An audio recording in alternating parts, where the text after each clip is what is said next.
Nandini milk ಪಾರ್ಲರ್ನಲ್ಲಿ ಸಂಭವಿಸಿದ ಅಗ್ನಿ ಅವಘಡದ ಶಾಕ್ನಿಂದ ಅಂಗಡಿ ಮಾಲೀಕ ಹೃದಯಾಘಾತಕ್ಕೆ ಬಲಿಯಾಗಿದ್ದಾರೆ. 55 ವರ್ಷದ ವೆಂಕಟೇಶ್ ಅವರಿಗೆ ಸೋಮವಾರ ರಾತ್ರಿ 11 ಗಂಟೆ ವೇಳೆಗೆ ಅಂಗಡಿಯಲ್ಲಿ ಬೆಂಕಿ ಕಾಣಿಸಿಕೊಂಡ ವಿಚಾರ ಗೊತ್ತಾಗಿದೆ.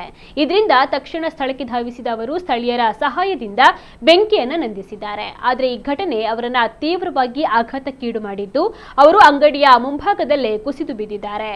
ಇನ್ನು ಇವರ ಹಠಾತ್ ನಿಧನದಿಂದ ಕುಟುಂಬಸ್ಥರು ಹಾಗೂ ಸ್ಥಳೀಯರಲ್ಲಿ ದುಃಖದ ವಾತಾವರಣ ಮಡುಗಟ್ಟಿದೆ. ಈ ಘಟನೆ ಚಿಕ್ಕಬಳ್ಳಾಪುರದಲ್ಲಿ ನಡೆದಿದ್ದು, ಅಗ್ನಿ ಅವಘಡಕ್ಕೆ ನಿಖರವಾದ ಕಾರಣ ಇನ್ನಷ್ಟೇ ತಿಳಿದು ಬರಬೇಕಾಗಿದೆ.